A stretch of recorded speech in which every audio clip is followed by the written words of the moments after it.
In today's video, I am going to teach you how to build a Wix website on a blank template. If you have never built a site in Wix before, using a blank template is a great way to start fresh.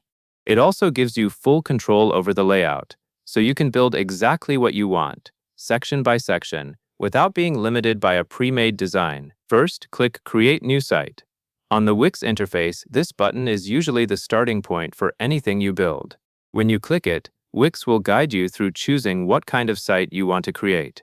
Take a moment to make sure you are starting a new project and not editing something existing. This is the step that sets your website up for the rest of the process.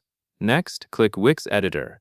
This is important because it is the editing environment where you can actually design your pages.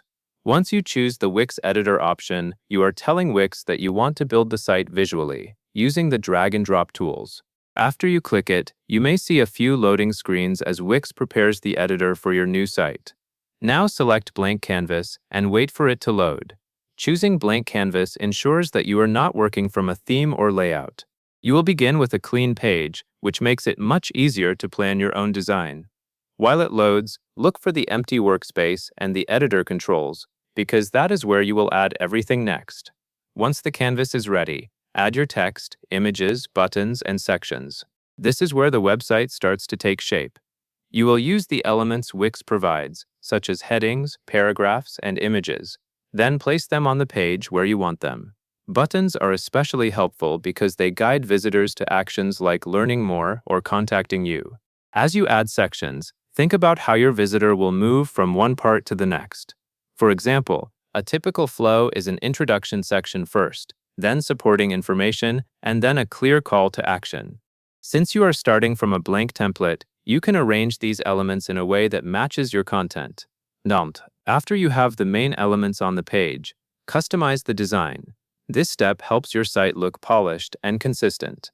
In the design customization area, you can adjust colors, fonts, spacing, and overall styling. You can also fine-tune how things look across the page, so the layout feels balanced. Take your time here because design choices affect readability and professionalism. If you want a clean and modern feel, stick to a small set of colors and choose fonts that match the tone of your site. When you feel satisfied with the layout and the overall look, click Publish. Publishing is what makes your website live on the internet. Before you do this, it is a good idea to quickly review what you added, just to make sure there are no missing elements and everything looks how you expect. Once you click Publish, Wix will prepare your site for visitors. Then your page becomes accessible online, and your changes are no longer only in the editor. That covers everything you need to know, and that is all there is to it.